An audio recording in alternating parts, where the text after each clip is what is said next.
Good morning, Washington. This is Amanda Polly. We'll be starting in about 10 minutes, so hold tight.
Questions in there? Oh, you need to turn off your audio. Mute yourself.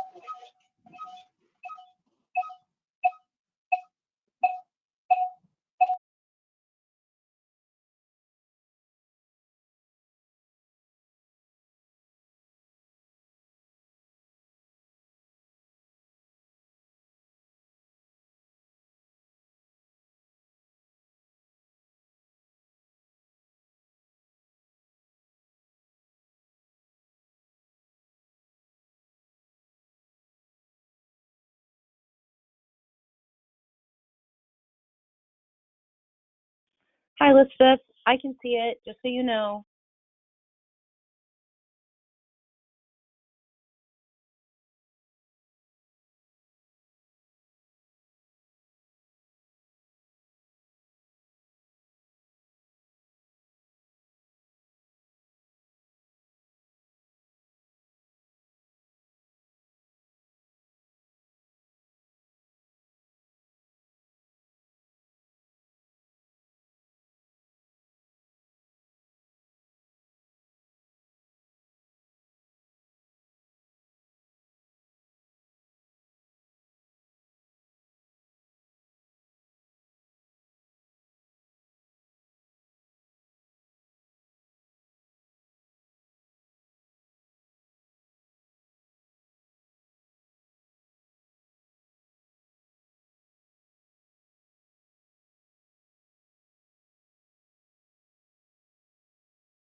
Good morning, Washington State. This is Amanda Polly and Kimberly Castle, and we today are going to be talking to you in just a moment about vicarious trauma and burnout and how we identify it and our plans on combating it, or what's worked for us in the past.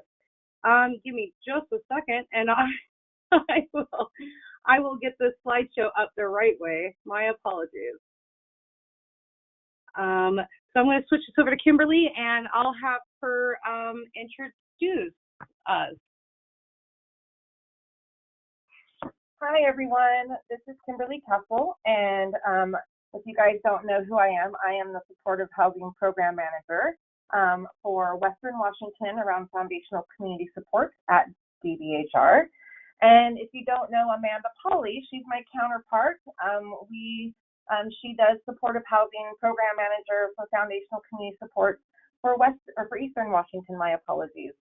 So we are here to provide technical assistance and training across Washington State around foundational community supports and all things supportive housing.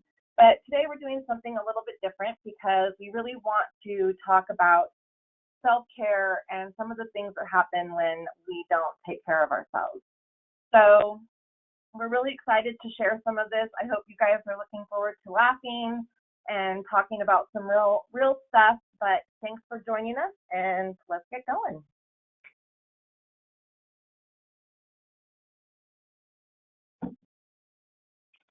So this is Amanda. It's nice to see you guys or hear you or read you or whatever we're doing today. So our training objectives, I know you're all grown-ups and you can read this, but we want to make sure that by the time we're done, you have some tools to combat burnout and compassion fatigue, and we also want you to be able to recognize it for what it is, because that's pretty important. So those are our objectives. They're not huge, but hopefully they're helpful. So let's talk a little bit about burnout and what that looks like. So I'm going to pass it on to Kimberly. All right. So have you guys ever been in that situation where you're starting to dread what's coming that day? You're starting to have kind of an attitude about just what things could be, how it's going to go today, start feeling kind of grumpy about our tasks. You know, sometimes I think, you know, what's going on? Like, we're supposed to be unicorns here, and I'm not feeling very magical right now. That could be that you might be experiencing some burnout. I know that from myself, I can speak that I've definitely experienced that through my life. And I'm sure most of you have had some level of this feeling where you just don't want to do it. You're just starting to feel tired and starting to have a bad attitude about things. And whatever it may be, it could be you're feeling, you know, that at work. It could be that you're feeling that at home. It could be a combination of those things. So we really want to make sure that we're looking at why is my magic wearing off? What's going on? And what could be happening here?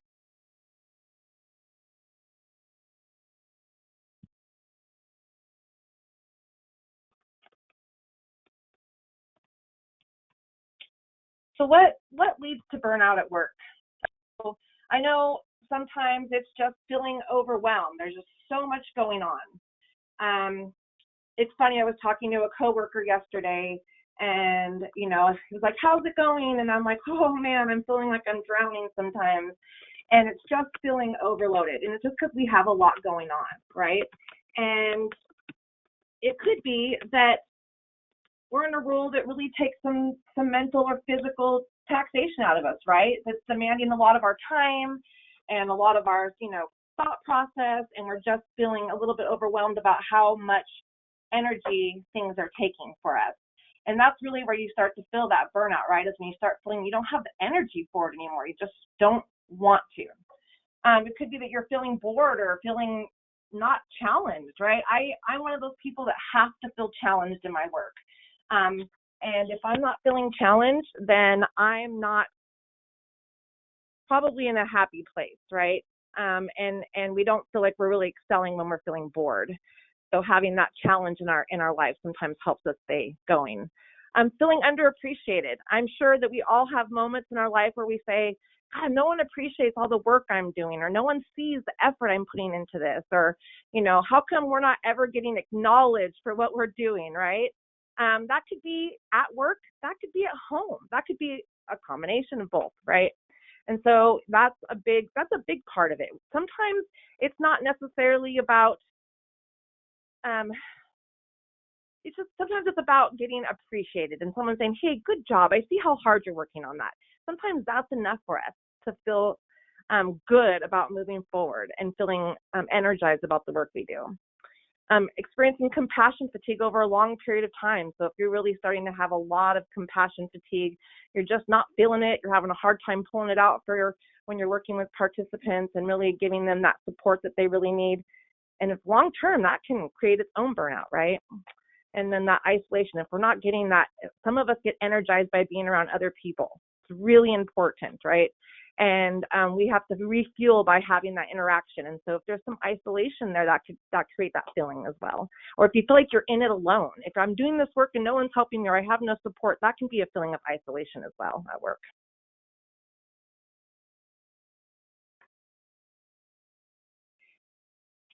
Okay, guys, so let's talk a little bit about signs of compassion fatigue and what that looks like and how it manifests a little bit. So we all know that doing the jobs that you do, you're incredibly, you're putting so much effort and energy into your jobs. Working with individuals, being empathetic, advocating, talking to landlords, being told no all the time, that's exhausting. It's really exhausting. And then we have to, that's just work. Gosh, that's not even home life, right? And so that exhaustion can sometimes lead to heightened anxiety as well. So those signs of heightened anxiety appear on very different for lots of people. For some people, it's sleep. For some people, they get cranky. I'm one of those people. I'm some people. I get cranky. And so we have this really fantastic ability to, to have one word that means many, many different things in our language. And so saying heightened anxiety means something different for everybody. Sometimes you just don't feel like, sometimes you just want to be like, you know what, suck it up, buttercup. I've had 50,000 times worse things happen to me, and here I am working my way through it, dang it. And it happens. I remember being there too and having those feelings as well, and not understanding why I didn't have empathy and compassion for my participants. And also, if you're dreading going to work every day, if nothing has changed, and you're suddenly spend 3 weeks where getting out of your car is difficult, in the driveway at work or the parking lot, that could be a sign of compassion fatigue. Anger and irritability, we talked about that as well. And just deciding, nah, I'm not going to show up to work. I don't want to be there today. The idea of going in makes me feel bad. But absenteeism isn't always about sorry, I got a little distracted with a question. Absenteeism isn't only about not showing up for work. Sometimes it's just like not being present while you're there. How long have we been offering supportive housing services? Kimberly and I have both been offering supportive housing services since March of 2011. We started our journey in housing and peer work together.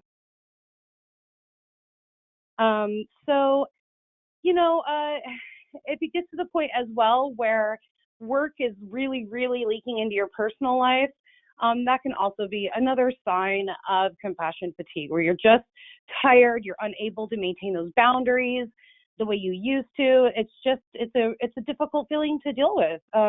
Nobody is really a big fan of it, I don't think. So let's talk a little bit about compassion fatigue and vicarious trauma. So they have a lot of similar symptoms, and they can come from the exact same place. But compassion fatigue is more of a situation where you spend that time and that effort, and you put it in, and suddenly your jar is empty. There's nothing left. That's a really tough feeling to deal with, you guys. That is really hard to find passion in a job that you need to be passionate in when you have nothing left to give. You're sitting on empty, right? And vicarious trauma, it can manifest in different ways too. It's not always something huge and momentous. Sometimes it's 1,000 little tiny paper cuts that lead you into that heightened anxiety and that dready feeling and that frustration and that feeling of being unappreciated. So, hopefully you have a moment here to read through that. I'm going to go ahead and move forward. And I think this is okay. So I'm going to hand this back to Kimberly, and she can talk to you a little bit about compassion fatigue versus burnout. All right, guys. So let's talk a little bit about the difference. We just thought this was a great visual. I mean, I think you guys can kind of tell that burnout is really something that can come from all occupations. You know, people can get burnout doing any kind of work. It doesn't matter what it is.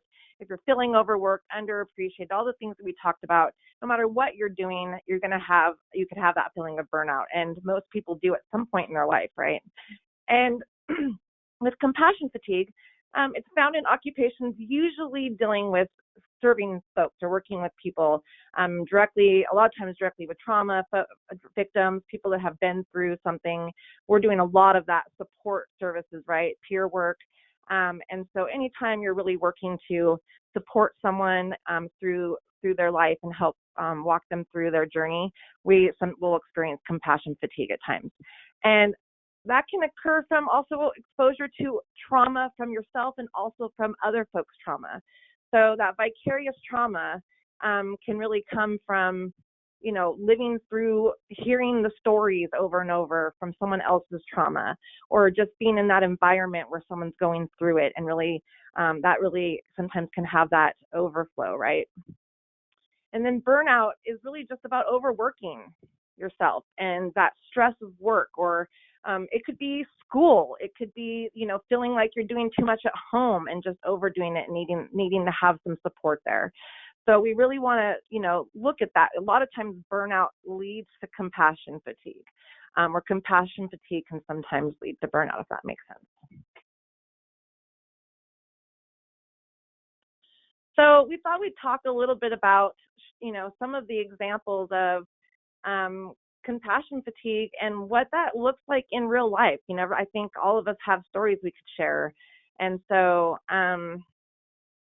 you know, the reason why we called this webinar Unicorns Can Be Jerks is because, you know, you start to have that, like I said, that attitude, that kind of, like, I don't care. I don't have time for this. I just want the day to be over.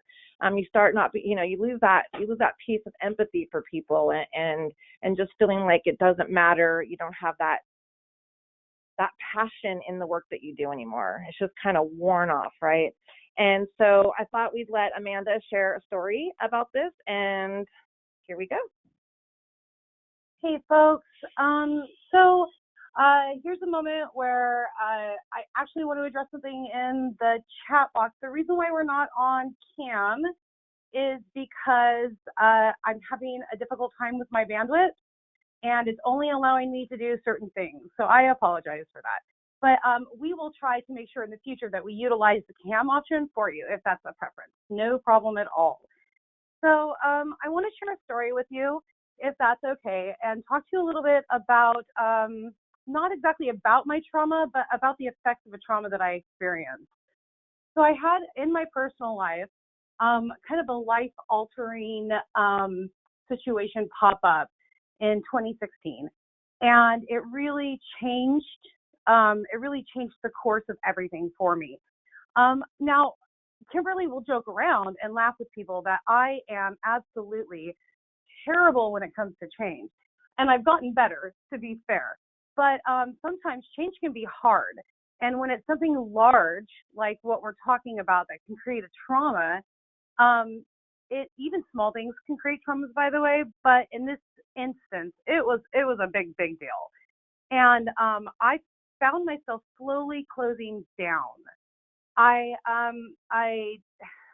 didn't want to do my notes. I was so behind in getting my treatment plan signed. I was struggling coming into the office. I would get to the point where I would park in the parking lot and I would text my boss because I was crying and I couldn't get out of my car. That trauma had nothing to do with work, but everything to do with the fact that I didn't want to be there and I didn't know how to deal with that. And so it was really difficult. And I didn't even really understand that it was leaking into my services until one of my participants, who I felt pretty close to, said, Amanda, did I do something wrong? Are you mad at me? And holy smokes, talk about guilt city, right? You feel terrible, just absolutely terrible. Because you don't want, we're told from the beginning, ethics and boundaries. Set up those boundaries. Make sure life doesn't leak into work and work doesn't leak into life. And it's so much easier said than done. But sometimes it happens and you don't even know it's happening. And so this is one of those situations where, if you start noticing that your participants maybe aren't wanting to meet with you as often, aren't as eager to see you, it could be leaking into your services. So, and I think Kimberly has a really great story too. So I am going to hand it back off to her. And if you guys don't mind, why don't you take care of those polls for us, and we will go from there. And we have about 9 more of these to go. So keep your eye on the screen, and you will absolutely see what we're doing. All right, so we're going to, as Amanda said, we're going to be offering polls throughout here. We just really want you guys to engage and kind of see where everyone's at. So we'll be sharing those and working through some of those as we go. So let's talk about vicarious trauma and maybe what that looks like for someone who's experienced it from the other side. So I don't know if you guys know our story, but Amanda and I have been working together for a decade, and we did direct service side by side. So when she shares the story of these personal experiences with what was happening, as you can imagine, working with someone going through some pretty traumatic stuff, that can really lead into that working and bleeding off into services. So I myself was actually getting some of that vicarious trauma. Not only was I a coworker, someone who was going through some very, very traumatic stuff, but we also were friends in our personal life, right? And so this was something that I was going through alongside. And when you're working with someone and you're a peer, you end up spending a lot of time peering someone when they're going through traumatic events, right? They need that support. And so then we'd go to work, right? And also have that piece where, we were both struggling. We were both going through this thing and experiencing it from kind of different levels, but it was really bleeding into the services that we were providing. And at some point, you have to say, hey, I don't recognize myself. This is something I need to actually advocate for myself and get some support, right? I need to speak up and say, this is not only an issue for me personally, but it's affecting my work now, and I need to talk to somebody about it, and I need to figure out how to support myself. So don't let this happen to you.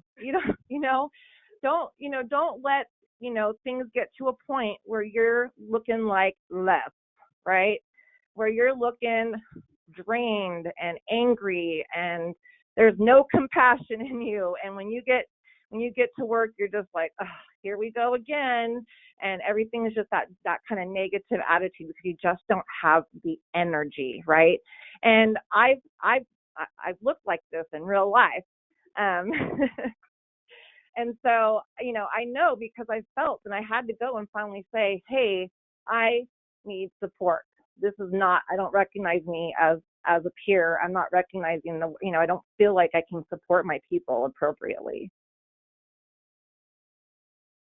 So this is a really cool tool, and I want to share it with you because, and we have a handout we're actually going to give you guys. So it's actually attached to the webinar. So if you guys want to look at it and print it out and use it, I highly recommend doing that. This is actually a burnout inventory that we were given. I don't know if many of you have attended other supervisor trainings through us, but we have a great relationship with Rutgers University who does a supervisor training for us, effective supervision. And he shared this with us, and it's just something that I wished I'd had so many years ago. It's a great tool for us as doing direct service to kind of gauge where we're at personally. And it's a great tool for your supervisor to have and say, hey, if you're feeling this way, maybe we should pull this out and look at this together and see what's going on and see if, we need to look at, why are we feeling so burnout, right? And so this is a really cool inventory. It's got, I like to pull it out every once in a while when I'm starting to feel a little I don't know, just jaded about things, right? And I'm like, okay, I need to check myself. What's going on? And yeah, I'm feeling overwhelmed, right? I feel used up at the end of the day. I'm just tired, right? I'm frustrated because there's so much, or I have no energy, right? Or, I just don't have patience for people. I don't want to sit there and listen to their problems again, right? Or I don't want to sit there and listen to, all the things that people want to share with me. Or, you're starting to feel like I don't want to go to that meeting because, I don't feel like it's effective for my time. And that's not bad attitude we start getting, right? And that's when I start knowing, okay, check myself. There's obviously something going on. And a lot of times I find myself going, I'm not really taking breaks, right? I'm not really, I haven't been taking a lunch break lately. And I actually noticed that yesterday. I'm not getting up from my computer and taking those breaks that are so needed. Of course, I'm going to feel more burnout if I'm not giving myself the care I need to refuel and be able to do this work and support my team and support the people I have to support, right? All while making sure that I'm taken care of. It's for burnout. So there was a question about it, whether it's being about burnout or compassion fatigue, and this is specifically around burnout. And I believe I have some additional tools for supervisors that I can share after if you're a supervisor and interested, really about talking about how to do the supervision around making sure people are feeling supported and all of that. But this is just a really good tool for everyone to think, if I'm feeling tired, or maybe we can do it at team meetings, every couple months. Let's talk the burnout scale, how everyone's feeling, right? And let's talk about that in supervision if we need to. Amanda? Okay, guys, that was really great, Kimberly. Thank you. I love hearing about how my trauma affected Kimberly. So no, but honestly, it really did. And then it was a group effort to pull. It was a very large, terrible event, and I was lucky to have somebody that I worked with specifically too, that I could really say, hey, I'm burnt. This is hard for me. Help me out here. And so, leaning on each other and communicating is a huge piece of this. So when all of this starts happening and you get this compassion fatigue and you get this burnout, hopefully you're not there. But if you are, your symptoms, I'm hoping you're having a good laugh at this. I'm sure my supervisor is just aghast. But it's kind of how it feels, where you're a beautiful unicorn and you have all of this magic and all you want to do is just nothing. You just want to do nothing. All the stuff that you had the energy for before, there's no energy.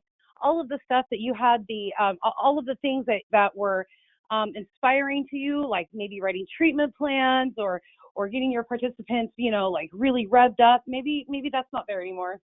And maybe it gets really bad where you start having long bouts of absenteeism and your job gets threatened. These things happen. And so we don't want you to just sit around and make Scooty rainbows, okay? So there is something called opening and closing. And because this is so big, if you can't tell by all of the writing, I couldn't fit a little book on it. But for me, this represents like creating a new chapter. So sometimes we close in order to protect ourselves from whatever onslaught is coming towards us. And that happens a lot. That happens in work life. That happens in real life. Kimberly likes to joke that I'm the queen of the cold shoulder. So, when I feel overwhelmed and I can't deal with something, sometimes I just close in on myself and I get very distant. So for this, it's like a short-term kind of, if you think about it, like a little meditation. And I know that who the heck has time to meditate, right? But if you have time to be angry, then you have time to take a moment to breathe. And that's really what this is about, recognizing some signs and symptoms and breathing your way through them. So make sure that when you're ready, when you start feeling those signs of being closed, distraction, sleepiness, annoyance, where you're being a jerk to yourself because that happens, remember it's time to be open. It's time to take a big breath, expand your lungs, do it 3 or 4 times, and then start again and reframe. So, okay, so we have another poll coming to you. And I'm going to pass it to Kimberly. All right. So open combat, but not really. What does that mean, right? Are we feeling like we have what are we going to do to combat this? Are we really going to, what are we going to do to fight these and make sure that we aren't experiencing this and make sure that we're supporting ourselves? So compassion fatigue, self-care, and self-care is really important for all of these topics and really just in general. When you're providing any kind of service, customer service, service support to folks, anything like that, you really need to make sure that you're also caring for yourself. You've heard this probably 100 times. How can you care for others if you're not taking care of yourself, right? And so we really have to make sure that we are giving ourselves time to refuel, to breathe, to do all those things, to make sure that we're getting enough sleep, that we're getting out and exercising. Those are really important. And that's something that from being home lately through this pandemic and working from home, I have to be more mindful of getting out and getting that exercise, right? And getting myself up and moving and stepping away from my desk because it's so easy to just sit there and do that, right? And not eat lunch or whatever and get caught up in things. So making sure that we are taking care of ourselves, that's so important. And recognizing what that looks like, right? Setting healthy boundaries. So what does that look like? When you set healthy boundaries, sometimes that's hard, right? Some of us aren't so good at boundaries, and some of us, I would be called the queen of boundaries, I think, set them really well. And we have to do that in order to say, okay, I want to do this for you. However, I just don't have the space. I may not have the emotional space. I may not have really time in my day to take this on. And as much as I want to help people, I also need to make sure I'm setting healthy boundaries. And that positive coping method, ask, talk to people about it. Really just thinking about how you're going to cope through some of this hard stuff, right? Don't make assumptions, talk things through and ask so you make sure that you're really getting the situation, getting the perspective. That vicarious trauma, empowering yourself, getting healthy, the same thing, taking care of yourself. Find something that really helps you just step away. When I think about that, it's me going in the car and listening to music and going for a drive, getting out in nature, right? Find something that really just makes you feel good in order to empower yourself, something that just makes you feel empowered, so that you're taking the time. That's part of self-care, right, is doing things for yourself and saying, you know what, I like to paint. I need to find time to do that because that makes me feel good. And in order to feel good and do the work I need to do, I need to be able to find things that make me happy. That time out, taking time to say, I need a moment. Take that extra day off on occasion, right? When you say, okay, listen, I need a mental health day, right? Those happen sometimes. And I've had to actually tell my boss, I need to step away. There's just so much going on around me, whether it's a combination of work and home, whatever it may be. It might just be one, but make sure you are willing to talk about that and set those timeouts and be honest with yourself about how much you can take on, and what you need in order to do well, right? We can pretend like we're superheroes and that we can take on the world. And sometimes we can, right? Sometimes we can do a ton, but be honest when you start feeling that wear, when you start feeling that magic start to wear off, right? That you say, this is what I need, and be willing to ask for that and advocate for yourself. That's so important in doing this work. So this is Amanda. I'm going to go ahead and address some stuff in the chat box. I think that we need to be pretty clear here when I didn't realize that we were unclear. So my apologies. But we're not blaming staff at all for poor self-care. You just haven't given us a chance to get through the slides yet. So if you do that, you'll see that we talk more about the outside influences of that can create burnout as well. So the Washington HCA actually does care about burnout. It's true, and compassion fatigue. But this is specifically towards our housing individuals who are providing services and utilizing our own experiences in order to share our stories. So I apologize if that is a frustration for you. If there's anything else that we can do to help with that, there will be a survey that goes out afterward, and you're welcome to fill that out. So moving on to the next question. let's see.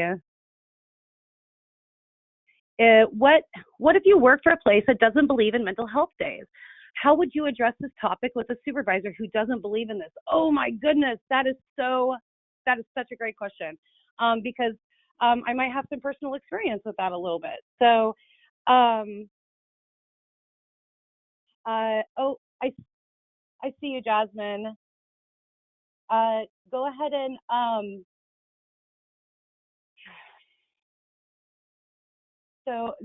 and Jasmine, it's the question box at the bottom.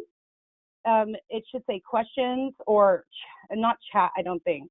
And you can type right in there. Sorry about that. So let's move on as soon as my computer is kind enough to let me.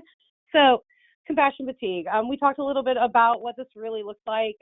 For me, I nurture my artistic side. When I'm feeling like blah and I can't deal with things and there's only so much control I have in life, I know that I can control what I create. And so for me, being artistic, not everybody is, so we understand that. It was painting or drawing or graphic art or whatever I could do to kind of slip away from that. And having spontaneous fun. That's really hard for me. I'm a planner, but luckily I have a best friend who is spontaneous, and it's helpful. It's nice to have things happen in your life that don't immediately remind you of your day-to-day at work or the things that you're stressing about that are creating additional problems. So it's really about being strength-based as much as you possibly can. And that is so hard sometimes. Sometimes we are our own worst enemies. I know that I am so guilty of that. And so, and the thing also is showing yourself compassion. This is so hard, everybody. This is so difficult. Showing compassion to yourself it's different than showing compassion to others. It's long-term, it's incredibly personal, and you're fighting against old scripts and other things that have happened in your life. So do the best that you can, and when you need the help, just ask for it. Like, it's that easy, just ask for it. To address your question about talking to a supervisor, we actually have a really good slide. If you just hold off for a second, I promise I'm not ignoring you. But we really want to talk about, we want to get through this and then get to the part where we talk about agencies, policy and procedures, and staffing. So hold on just a moment. All right, so let's talk a little bit about some of the things that I've done when I've dealt with vicarious trauma, and some of the things that I know other people have found are helpful. But one of the things we talked about was just being honest about our needs, right, and making sure that we are not only taking care of ourselves, but thinking about what can I do, what can I ask for, what are the needs around me that can support me in making sure that I'm feeling better and getting healthy. And so, it's something that could be, I need support at home so that, when I get home, I know that I can just check work and not have to think about it, right, and have those boundaries where I don't talk about work. I don't, log back into my email or, and I just have that support from home. And sometimes it's asking, hey, I don't want to think about work when I get home. I just want to, spend my time focusing on home and those things, and asking for whatever support you may need there.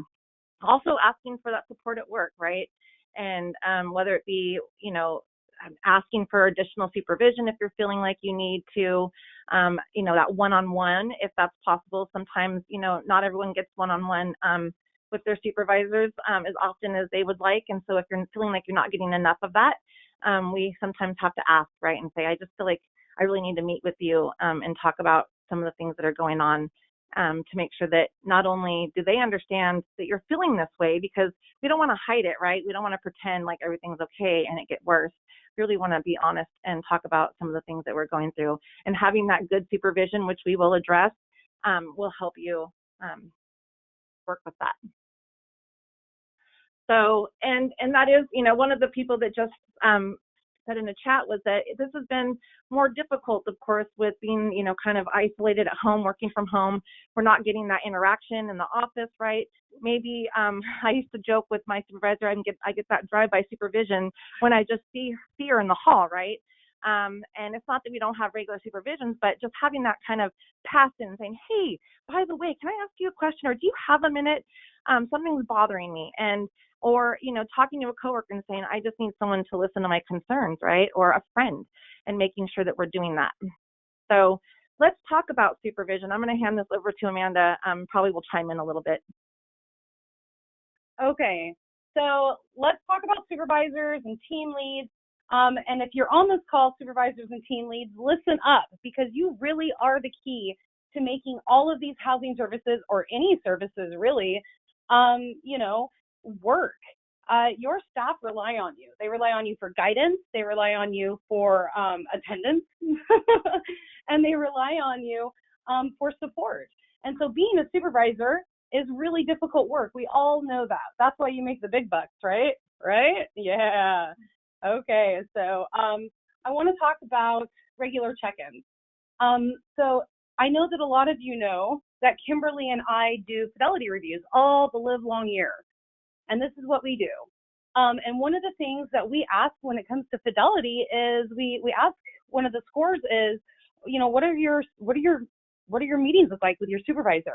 How often are they happening? Are you having team meetings? Are you coordinating services? And part of this is for support. It helps combat burnout. It helps with having that additional support at work, where you can go to your supervisor and say, listen, I'm struggling. I'm having a really difficult day, and I need to take care of myself. To circle back really quick to the question earlier, when it came to doesn't believe in mental health days, if you work for a behavioral health agency that doesn't believe in mental health days, I'm really, really sorry. That's terrible, because this job is really difficult. It is difficult on the best of days. So not having the additional support that you need in order to support your mental health must be really hard, and we are both very sorry for that. My suggestion is to have conversations. If you have to, maybe you can be the agent for change in your agency and take it to HR and have discussions with them and tell them how important it is. And you can always reach out to Kimberly and I. We're happy to listen. So, like I said, supervisors, you're the key. When you're there, you show your staff that you're reliable, that they can come to you, that you're knowledgeable, that you're reliable, and it's helpful. It's more than helpful. Everybody needs a lane. Everybody needs boundaries to some extent. To know how far you can go and how far you can't. Having the supervisors with regular check-ins, that's a big deal. So not doing those check-ins can create poor decision-making skills. It doesn't remind, your staff that they're supported, so they feel as though they're probably doing a lot of stuff alone. And that's really difficult on anybody, let alone a housing crew. So, but it also builds trust. And in order for your staff to work hard for you, they have to trust you. If you don't trust your boss, it's going to be difficult to do all that hard work. Even if you have your participants in mind, even if they're the forefront and the number one reason why you do everything, not having the support that you need from your supervisor can lead down a whole path of wrong turns by accident, or feeling alone or isolated in your job. And working from home on top of that makes it even more difficult. And so, checking with your staff, checking in with your supervisor, having these regular check-ins gives people something to look forward to, or not, depending, and ensures that, your work is where it needs to be, so that there's no struggles, or if you find a discrepancy, you have the ability to have that conversation with your supervisor. So let's talk a little bit about team building. In fact, I'm going to have Kimberly talk about team building a little bit as well, because it is the foundation of a healthy housing team is team building. So here we go. Thanks, Amanda. So one of the things that can be really helpful in, feeling supported at work is just feeling unified as a team, right? You ever feel like, oh, I feel like I'm out here alone doing this, like we don't have enough check-ins, there's not enough communication. But really, one of the things that we can do as programs, and especially as supervisors, is kind of put in place time for team building activities. And sometimes they'll go, oh, that's so cliche. What are they going to have us do? Go, sit around and sing Kumbaya or something. But no, team building can be really effective, and there's so many different ways to do that. One of the things that I can say for sure in my history of being supervisors, I've had some really great supervisors who made it important to have, even if it's every couple months, do some sort of team building activity, whether it's let's all go do lunch together. We're going to do this project around, I'm going to use example project around binders where we put all these charts into binders, and we spent time doing that. But at the same time, we had snacks, we had a movie going in the background, right? And we spent the afternoon team building and talking about things and laughing and letting go of some of that seriousness and just allowing ourselves to bond as a team, right? And that can come in so many different ways. Some places do like little retreats and I know there's not a lot of time for this. I know we have so much going on, and that's definitely difficult now in a pandemic, right? So we have to get a little bit more creative when we're all working from home and doing these things where we're not even seeing our supervisor, let alone have often the check-ins because there's just so much. But really being intentional about finding time to do this work. Because I know that when I feel alone in my work, you just feel like you don't want to do it. You don't want to go out there. And sometimes we can isolate ourselves, right? By just saying, I'm just going to come to work and do my job. And it's not about getting caught up in any office stuff or anything like that. It's just really about getting to know one another, knowing our work habits, really having that unified communication and feeling like you have the ability to be supported when things aren't going so great, or you can be supportive in that time. And so that team building can really be effective in making sure that we all feel connected as a program. And that's something that can also be really fun to we all need to let go sometimes. And work is, yes, we're doing serious work and we have a lot going on, but we also need to take time away to laugh together and not take life so seriously in ways that can help us, really work better together and become more of a well-oiled machine like we all prefer, right? I just have to say something. They know what I'm talking about, right? I just have to look across the room and she knows what I'm saying, because we've worked together so long and we just know each other so well. And so those things become really important, even for retention with staff, right? I know when I feel more supported, I want to stay. And sometimes I've even stayed at the job because of the team I worked on, right? Because of the people and the support I had on my team. It didn't matter that maybe I didn't make as much money as I possibly could. It didn't matter that I did have moments of burnout because we did so much work, because I had this team that I loved and we just worked so well together. And, we could just do this work and know that we were supported in it. And so that piece is really important. And that's not just on the supervisors, that's on us as employees, and just really connecting with people to make sure that we feel supported in our needs and help other people feel supported as well. Having that open door policy, oh my goodness, I cannot say enough about this.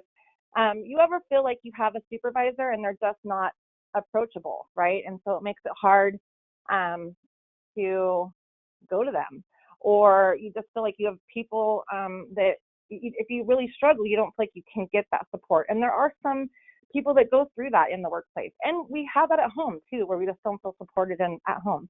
But for this, we're really talking about the workplace, and so we have to, really look at that open door policy, and address those challenges and obstacles that come up, right? I want to be able to say, boss, can I come in? Do you have a minute? I'm really going through this challenge with this participant and I'm really struggling. And because I'm feeling so stressed out, I'm not thinking clearly. And I just need you to help me kind of reorganize and reprioritize, right? Look at me and be objective. Look at the situation and have that, outside perspective so you can bring me back, right? Because I'm just getting caught up in all this other stuff. I'm getting stuck because I can't think clearly.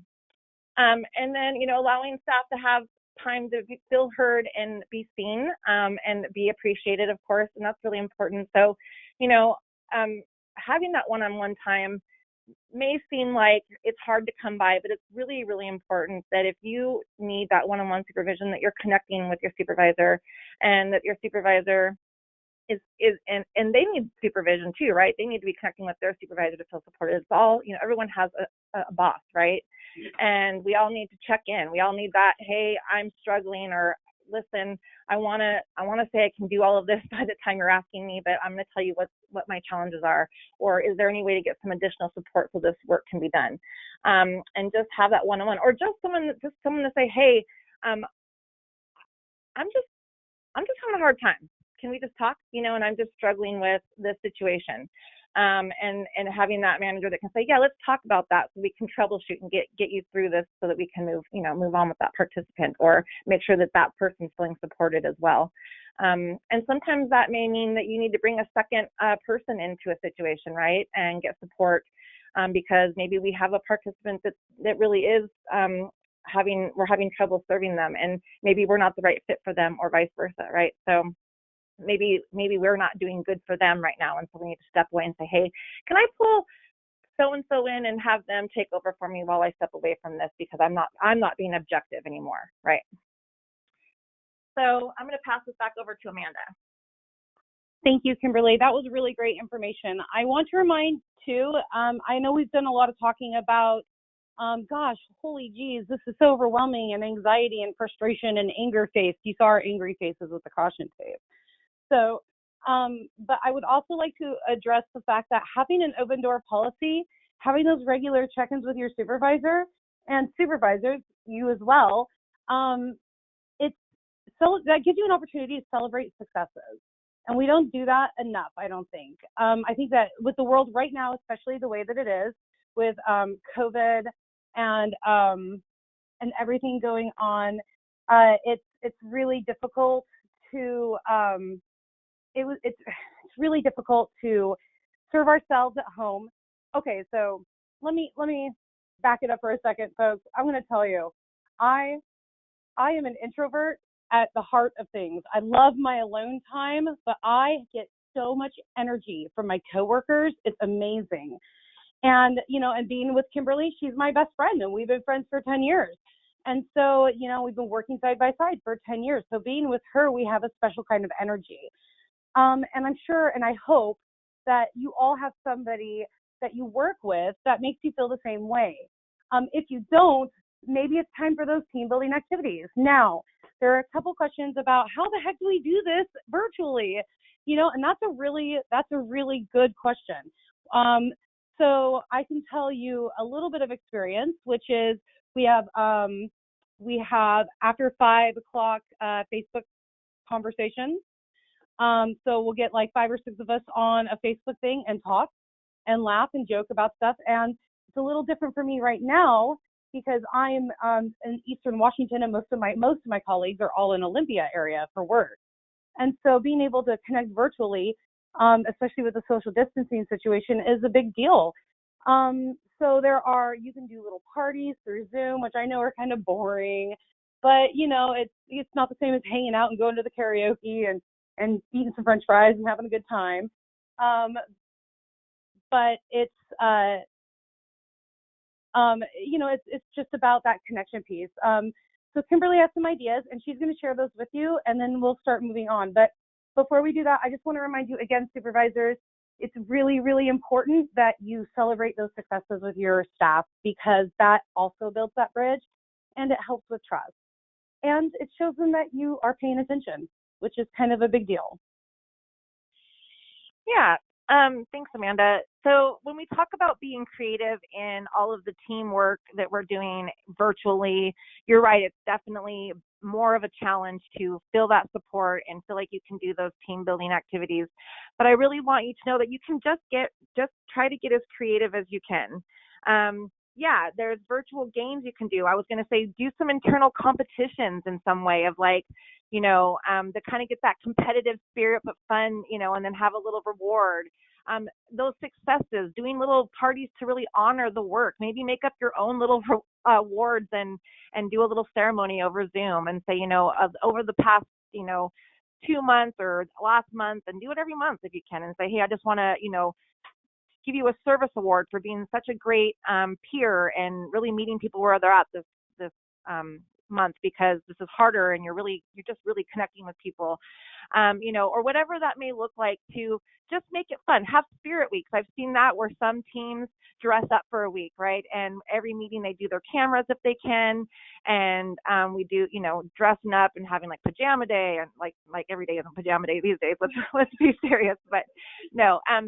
So just doing those things to really just bring the fun into the work. You can't, we are doing hard work, and especially when we're talking about housing and serving people and being out in the community, it's not easy, and we want to acknowledge that. And so really finding time to allow you as a team to have some fun and laugh is really important, and to realize that as serious as this is, you've got to allow some sense of humor and have a little fun in the work too, because otherwise you just won't want to continue it, right? That's how we stay bonded and stay refueled and feel energized about what we do, is not forgetting that there is humor in the work we do, and there is things that we can do together to support one another through laughter. I mean, I can't tell you how many times just getting someone to get me to laugh until I'm crying changes everything in a day, right? At work, after you've just had a really hard home visit with somebody, or somebody that you're serving is really going through something and you just felt really kind of exhausted after the appointment, and you come back and you're just like, man, this is just every day,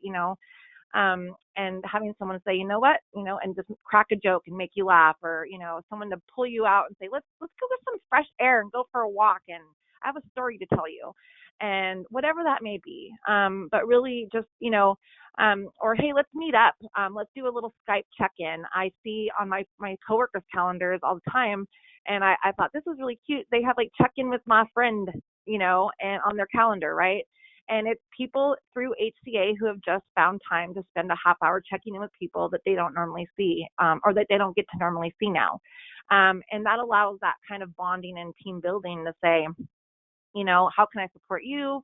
How, this is some ways you can support me. Let's just check in and do that more regularly with your coworkers, even though, we feel like we're so busy.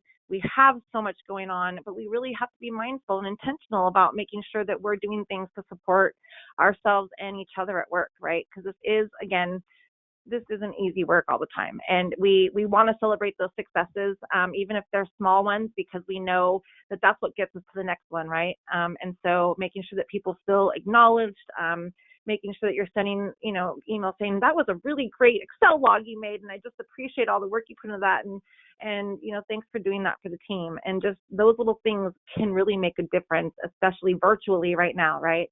When we're not having that one-on-one, that passing through the halls, that connecting around the water cooler, so to speak. And so finding creative ways to do that. And I know, at my agency, they really encourage that. We have like this tea time someone created on Fridays every couple weeks where, everyone can just spend a half hour just chatting about, oh my gosh, this isn't work related. This is just, let's just talk about how we're all doing through the pandemic, right? And just check in. And it's a lot of people that just have space and see one another, right? Everyone turns their cameras on, everyone gets a coffee or a tea or whatever they're drinking that day, and they just check in with one another. And whoever wants to at the division can do that, right? And that's been really cool and allows us to just check in with people that we may not be getting to as often. So we put another poll up. I don't know if you guys know about the Employment Assistance Program. Most agencies have an EAP attached or have, some way to get connected with some support in filling that. And if you don't, and it looks like there's a lot of people that don't know about it or maybe don't have an assistance program, a lot of agencies do have some type of assistance program where if you need if you need some support, just checking in with someone, I've actually utilized the EAP program. I'll be honest, I was going through some stuff at work, feeling burnout, feeling that compassion fatigue, was really feeling like maybe this is time for me to leave. And I didn't understand why I was feeling that. There was just some real overwhelming feelings. And so I actually connected with the EAP program through my agency when I was doing direct service to get some counseling, right? And to access some counseling through kind of a program that allows us to be anonymous, so to speak, and they connect us and get us supported. And that was really helpful. And so check in and see if your agency does or does not have something like that, and let us know if we can help figure that out for you. So just thinking about, the things that we're looking into, and I think Amanda's going to run some other polls, but, we really want to talk about, again, what are some of the key points of ensuring that when we are feeling burnt out, or we are feeling that vicarious trauma through something going on, maybe you're serving someone that's going through some really intense stuff. Maybe that's some stuff going on at home, and that's what it is. I just have someone at home that just drains me, and every day, right? Or I'm having to take care of this thing all the time that's just wearing on me. Or, maybe you're going back to school while you're working, you're trying to get your degree, and you're also trying to do your job, and maybe you have family at home you're taking care of, right? Any of those things can really create that feeling. And so let's talk about, what are we doing to make sure we're taking care of ourselves, right?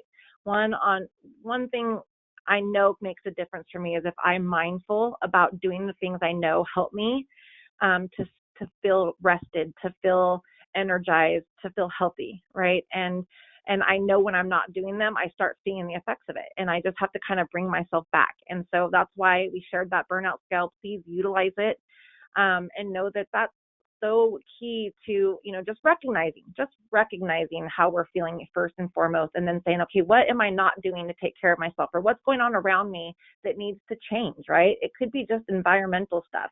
It may not be that you're not doing things for yourself, but maybe there's something going on in your outside environment that's affecting how you're feeling and feeling drained. One of the things I know environmentally that affects me is when my house is very messy, right? I have 3 kids, a husband.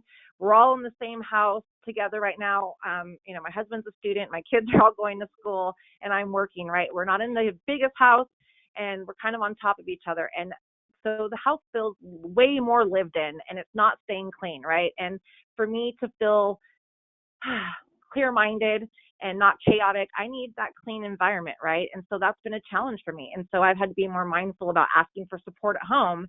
Hey, we are obviously all here making more of a mess all the time. Can you guys help me keep this up? Because this really does affect my mental health. It really makes me feel like there's chaos everywhere when the house is like this. And when we're all here trying to do work and be effective, I need your support. And talking about some of those things that we can get supported in also at work. I don't know how you do self-care with a toddler. I have never really mastered that. I have a 5-year-old at home that started kindergarten this year, and I have to say that that is just one of those things that I think every mom is going to struggle with. But yeah, having kids at home and trying to find that time, right? They all need that additional support with school. I know I'm feeling that. And just like, where's time for me? Are you kidding me? And so I had to go to my spouse and say, I need to be able to go upstairs and take a bath every couple nights and just have an hour where it's uninterrupted, right? Or whatever it is. I need to be able to go for a drive and step away because there's so much going on that if I don't get it, and so finding the time to be intentional about it. And I think that's the hard part, is being intentional and acknowledging that there are things that we may be lacking in taking care of ourselves or asking for support. That honesty piece, being honest with yourself, right, about what's going on, and being honest with others. Yes. So making sure that you're saying, okay, I'm recognizing now that I'm not feeling so good, right? And these are some things that obviously are not working. And being honest with the people around you that can support you and say, hey, this is going on. This is how I'm feeling. And I need to talk to someone about it. And I also need to know how, if I can be supported in these ways to make sure that I'm not taking my burnout and taking it to work and my participants are feeling it, right? We don't want it to ever bleed out on the people we're helping or serving or the people we live with, right? Have you ever taken out your anger on someone at home just because you're having a bad day? I'm guilty of that, right? And so being mindful that this can bleed out on our children, it can bleed out on the people around us, and it is really something we need to be honest about when we're feeling it. And then empower. And I'm going to let Amanda talk about empowerment. Hey, folks. So we're still running polls, just so you know, and I'm getting ready to close this now. And as soon as we're done with the last one, we'll make sure that we share all of the information from the polls with you. So I want to talk about empowerment in this situation specifically. One of the biggest pieces of feeling burnout and compassion fatigue is your loss of power. it was for me at least. And obviously this isn't going to be the same thing with everybody, but a lot of the time when we start feeling as though we have no control over what's going on, we're feeling overwhelmed, we don't have support, we have that isolated feeling, we feel like we lose our empowerment a little bit. I will catch your EAP question in just a second, I promise. And so it's a big piece to start taking your power back. And part of taking your power back, because all of you are advocates, is giving power to others that doesn't belong to you. So helping them take their power back as well. Most of the time when we're doing this work, it's draining. It's hard on us. Kimberly talked about that, but we had these really fantastic successes too. Like, oh my gosh, I cannot believe I got this person housed. We didn't even meet the landlord in person. It was all done on Zoom. Thanks a lot, pandemic, and all these beautiful successes. And that's good too. That right there is empowering. Supervisors, you have the ability to empower your staff just by saying, hey, I noticed you. I see you. Good job, buddy.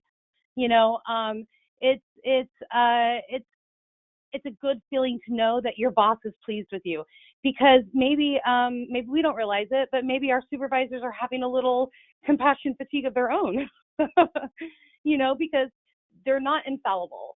And nobody on this call is infallible. We all need a little help once in a while. And even though it's difficult to ask for it, agreed, the best thing that we can do for ourselves is ask for it, because it leads the people around us questioning how they can support us, which can create, more struggles. And you may not always know what you need as far as, how that pathway to take in order to become empowered again. But I don't suggest ever giving up. Keep on trying. Ask for suggestions. Talk to your boss. Talk to people who are close to you. Anybody who might have any ideas. That's a really great way to move forward. So I want to discuss really quick, EAP is not part of FMLA. The Employee Assistance Program is actually normally, if an agency is big enough to have a human resources, they usually have an Employee Assistance Program. And even some that aren't big enough for an HR still have an EAP. So EAP, like Kimberly mentioned before, she had taken one. I've utilized EAP a couple times myself. A lot of it was mostly for the fact that my personal life was affecting my job so much. I was just disliking everything, including myself, and I really needed some help. And so normally if you go into your break room, if you have one, or you hop onto your policies and procedures, your handbook, your employee handbook, there will be a section in there that says Employee Assistance Program. There will be a phone number that you call, and in that phone number, you'll have a list of places in your area that might be able to offer you some resources and help. So it's different. And I think you can utilize EAP as much as you need to normally. But I would refer, again, to your policies and procedures through work. All right, so we're already answering questions. Isn't that the most beautiful unicorn you ever saw? Woohoo! And it's not scooting. All rainbows, no scoots. The perfect. All right, so let's talk about, let's see, our polls done now? So let's talk about the results of our polls, guys, and then we'll start answering some questions. We have about 25 minutes left, so we do have time. We'll see what we can do about pulling some of you off of mute to ask questions out loud if you'd like. But let's talk about supervisors. We asked our supervisors, do you feel supported in your role? 4% said there aren't enough hours in the day. 6% said not at all, which makes me sad. I'm so sorry. 15% said not really. 53% said for the most part, and 22% said absolutely. So for those supervisors who answered like, not really, not at all, and there aren't enough hours in the day, I would really love for you to get a hold of Kimberly and I. We have a fantastic training that will help, and it's actually around the Maslow burnout scale. We know that we utilize that for this, but it's just a tool to help kind of get a basic idea of where you're at. But this training that we have, intentional supervision, is fantastic, and it's changed a lot of things for a lot of agencies for the good. And so if it's implemented even partially. Okay, so how often do you actually practice self-care? 28% said once a week, 31% said 2 to 3 times a week, 27% said daily, and 14%, what is this self-care that you speak of?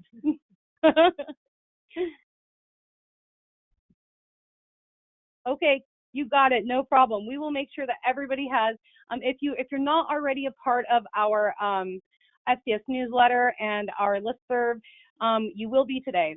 So you'll be added, and you will get all of the information that we have to offer to you, and all of the trainings coming up, including intentional supervision for 2021. So, do you feel supported in your attempts for self-care at work? 66% said yes, which I love. 30% said meh, and 5% said no. So I'm sorry, guys. All right. And then do you know how to get help through the EAP? So 70% of individuals said yes, 18% said no, and 12% said what? There's additional help? That's amazing. So, okay, can you tell I'm the one who wrote these? Okay. Another poll question is, do you feel like you have in the past or are currently experiencing compassion fatigue? And 90% of individuals said yes. And that makes me so sad. I'm so sorry that you are having that experience right now or have in the past. It's very difficult to deal with. 4% said no, and 6% said I'm unsure. You know what? I was unsure too, and that's okay, just as long as you're recognizing how to cope with your symptoms. And if you need help with that, you can always reach out. Okay, so do you feel like you have, or in the past, or are currently experiencing vicarious trauma? 79% said yes, 8% said no, 13% said I'm not sure. And do you feel like you get enough time with your supervisor? 7 said no, absolutely not. 13% said here and there.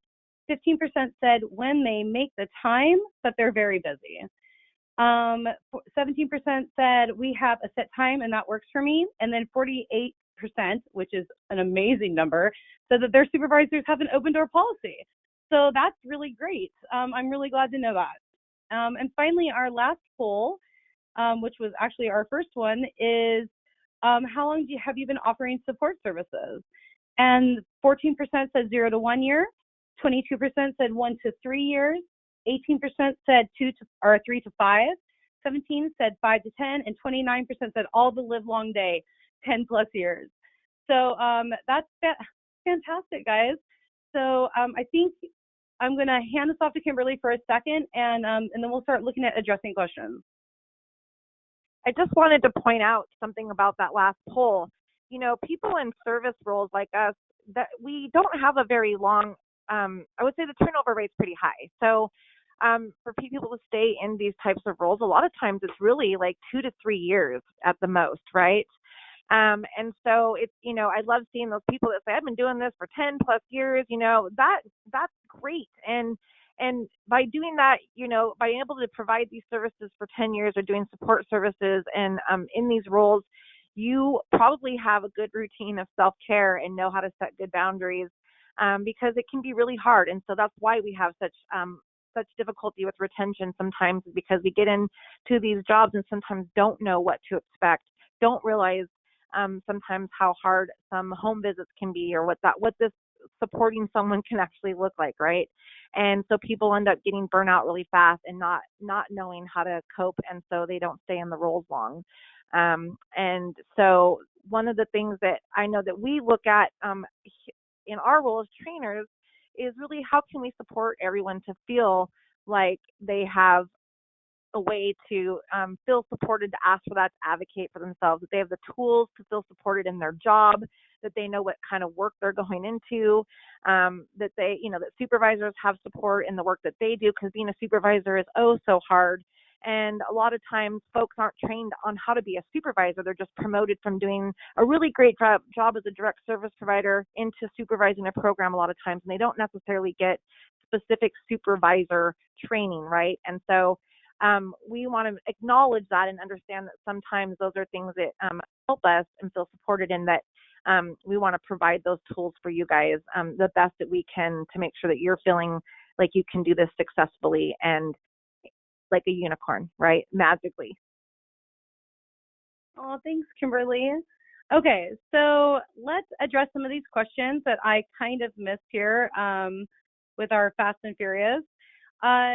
So somebody mentioned that they end up cleaning and not working. That's Kimberly. Kimberly knows me so good. That's totally me. I'm that person. I'm on conference calls and I'm doing dishes. I'm on a conference call and I'm pulling weeds. Don't tell my boss. But sometimes I require a multi-focused day in order to get through it because of some trauma that I have. So it keeps me, when I stay busy, I stay happy for the most part until I feel like I'm drowning. And then I get kind of like that picture you saw earlier where I have my grumpy face on. Somebody asked, what do you do? What do supervisors do with employees who refuse to take time off? Well, I can tell you what the HCA does. After a certain amount of hours, they're required to take time off. They use it or they lose it. And so I have quite the cache of vacation time currently, which I'm super impressed with. But I think that's probably because I work from home. And so, like it's going to get to a point probably fairly soonish that if I don't use it, I'm going to lose it. And so my boss, says, hey, you're going to have to take every other Friday off. Or, you're going to have to pick a day every 2 weeks that you take off so that you don't lose out on your vacation time. And if they're still unwilling to take vacation time, then maybe some mandated team building for a whole entire day out of town, doing whatever, social distancing, enjoying each other's company. Sometimes you can make forced fun. And that can be a good time too, believe it or not, I promise.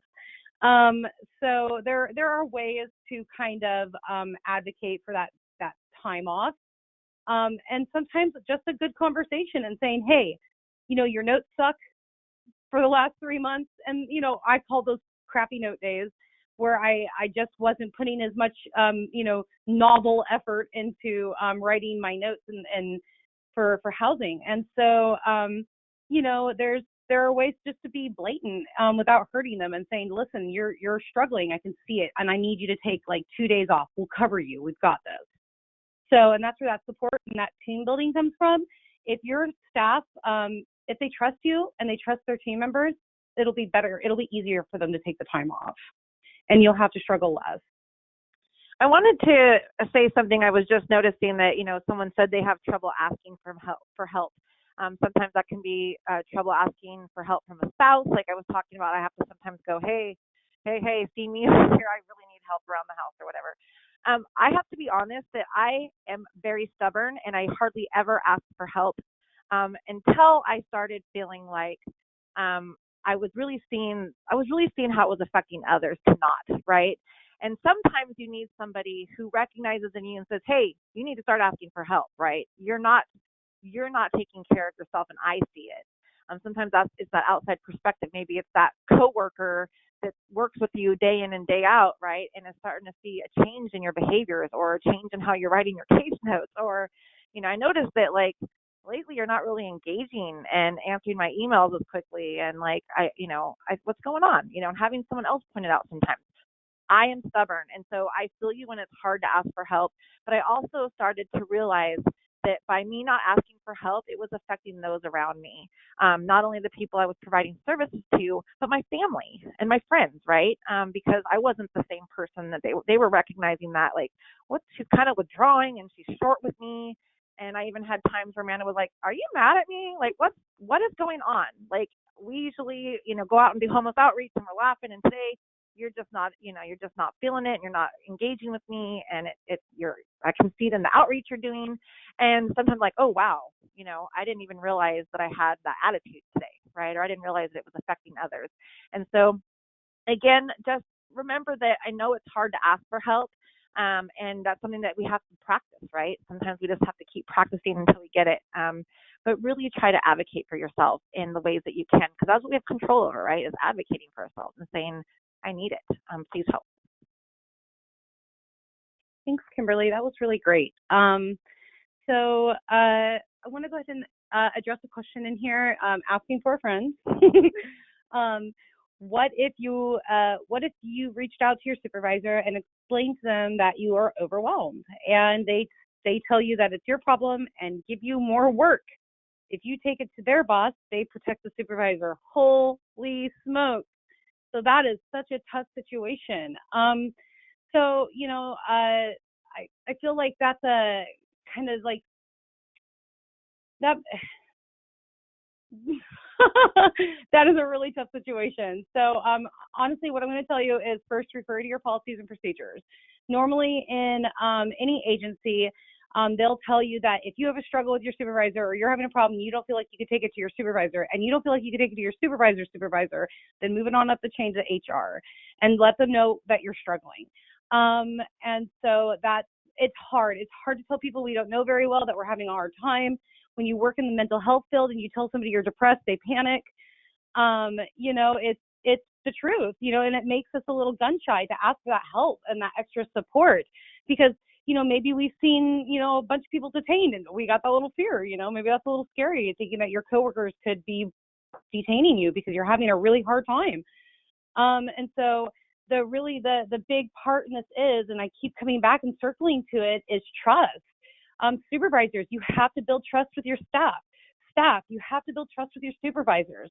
Everybody has to be able to rely on you to be honest and open and concise about your feelings as much as you can be. And that can be really hard and really intimidating. And if you need help with that, reach out. Maybe somebody can help coach you through a conversation. There are really great ways to have tough conversations. And so, we can shoot you some resources for that. All you have to do is just reach out and let us know. So another question is, let's see, being in the field where you're always helping others, how do you learn to ask for help? So Kimberly kind of covered that. And so I'm just going to briefly say it's different for everybody. I am a lot like Kimberly. I don't ask for help unless I absolutely need it. And then usually it's with a grumpy face. And that's not very nice. It's hard to ask people to help you out when you're kind of mad. And so when you start noticing those signs early on that you are kind of getting in drowning territory, before your head goes under and it's just your little finger sticking out of the water, that's when it's time. That should be your red flag time. Oh my goodness, I really need help. And if you struggle talking to your supervisor, find somebody that you don't struggle talking to who can help you with ideas that you can take to your supervisor. Yeah, I mean, if you want to ask, I one of the things we make a joke about in our role is, and on our team, is that there's plates constantly spinning. We have so many plates spinning, right? And one of the things that, I'll say is like, hey boss, I think some plates are crashing. I'm not able to keep them spinning anymore. But yeah, it can be hard, and not having someone, if you don't feel like you have someone at work to support you, that makes it even more difficult, right? So that trust piece comes back into play, where we just want to make sure that we have some folks that we work with that we feel like we can go to and say, hey, I have this task that's really taking up some time. I'm wondering if there's some way you can support me in this, and hoping that by doing those team buildings and all those things that we've talked about, and just really being willing to be honest with yourself and say, if I don't get some support, it's going to really cause some challenges. And so, being aware of that and being allowing yourself to acknowledge those things is really important. And we're not, like I said, we're not superheroes. We're not, we can't go 24/7. Some people need less sleep than others, but rest is really important. Right. And so just understanding, what we can do, and advocating for yourself. I can't say it enough. That is a hard thing to do, right? We teach other people to do it and we preach it to our participants, right? We want to teach them how to advocate, but I think it's almost harder to do for ourselves, because we are so busy looking to make sure others are getting taken care of and supported, right? And so sometimes I'll be I remember doing direct service and sitting there with the participant saying stuff is just spouting out of my mouth about self-care and advocacy and taking the time. And then I'd have to stop myself, like, literally, could you just practice what you preach, Kimberly? Like, I'm hearing it come out of your mouth and it sounds so good to that participant. They're like, yeah, but how can you say it if you're not even doing it? Like, clearly you need to, I had to check myself a couple times and go, wow, I'm telling this participant to do all this stuff and I'm not even doing this stuff, right? I'm not doing it and it's affecting me. And so, and probably causing vicarious trauma for other people because of what's happening. And so, it rolls to our other folks, right? And we want to stay happy and healthy, and by feeling that way, we're able to support others and really do this really cool work that we get to do, to allow people to find housing and employment and be successful in moving forward.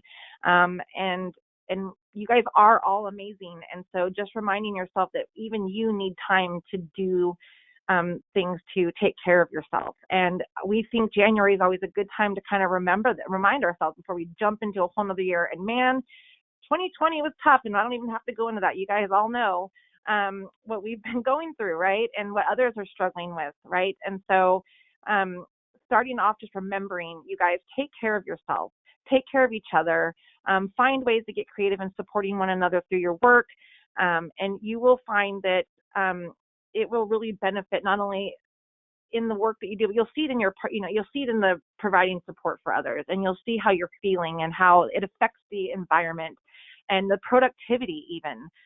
Man, when you guys all feel supported and are doing good, productivity skyrockets, right? We love our work. We're excited about it. We can't get enough of it. And so we want to stay kind of in that mode of, giving ourselves a good balance. That's perfect. Yes. I'm going to address a couple more questions, and then we'll talk a little bit about these resources, and then I will honor your time and let you run away. So somebody asked if there's any assistance to help with lost wages if you need mental health time or you have no PTO time left. So there sure is. That's a really great question. So we have Family Medical Leave Act in Washington State, and there's also short-term and long-term disability in some agencies. So getting signed up with that and making sure that, unfortunately or fortunately, part of utilizing FMLA means that you might need to go get some help, and it might need to be documented. And there's nothing wrong with that at all. So that's, going through the proper channels, asking HR, getting signed up, seeing I would start with EAC maybe, and then go from there. So it's a really fantastic opportunity to get some help that you may need. So somebody else also asked, let's see.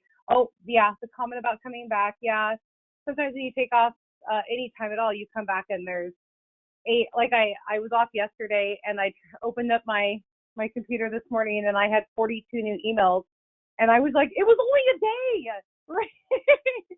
But that's just, it's just the way it goes. And so I think having a strong team that's there to help and support you is a really great way to worry less about what's coming down the pike for for work if you're going out for a couple of days, to take care of yourself.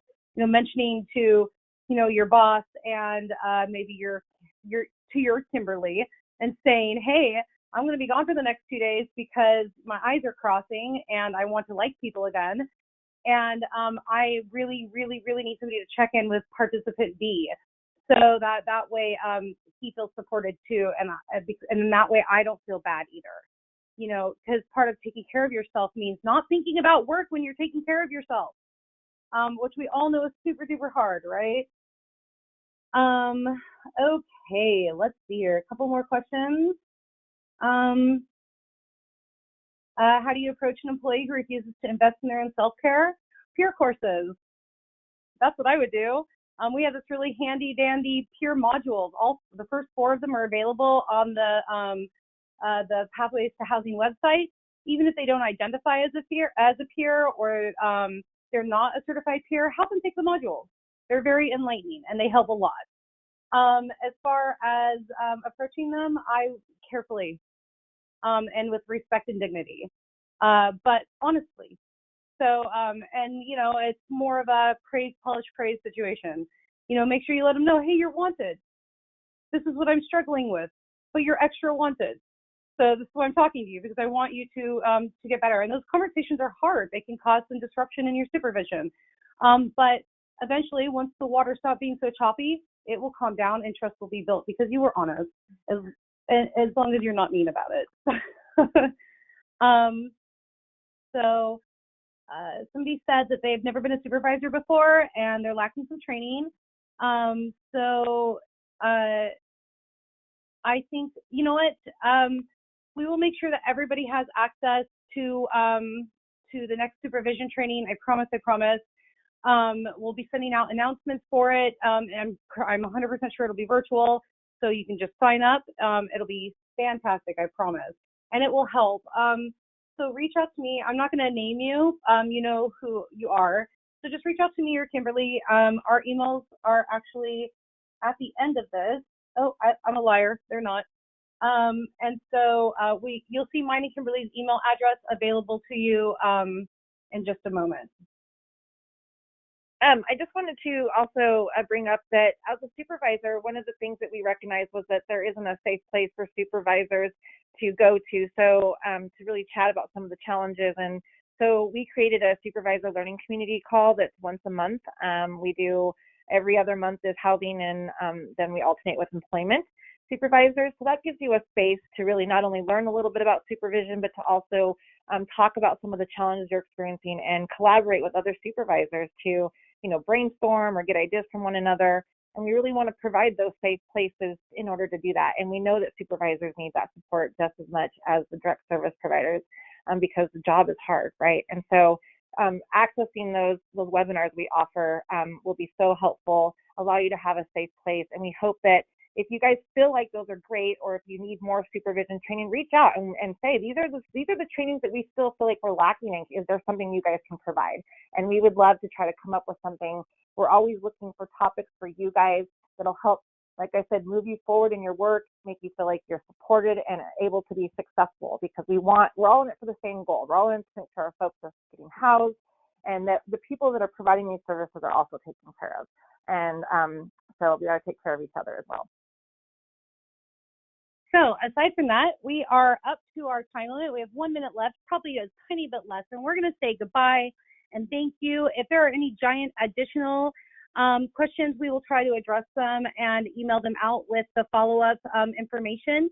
You guys are so welcome. Thank you so much. As soon as we have solid dates for our supervisor session, we will get that sent out to you. And just keep an eye out for our announcements coming through. And it'll also be available on the SCS newsletter. So if you're not signed up for that, get signed up for it. We'll be sending everything through to you. You'll have all of this information plus much more coming at you, including the link to the recording of this webinar. And as normal, you guys, if you're interested in foundational community supports housing, please reach out to Kimberly Castle or myself. I typed our email addresses into the chat box, and they will also be sent out with the email follow-up. So thank you so much. You're all very much appreciated. Keep up the hard work. Please stay safe, and please stay healthy. Thank you, everyone. Go out there and just do great work and take care of yourselves. We appreciate you coming and spending a little bit of time with us. Have a great rest of your week, and we'll talk soon. Thanks, everyone.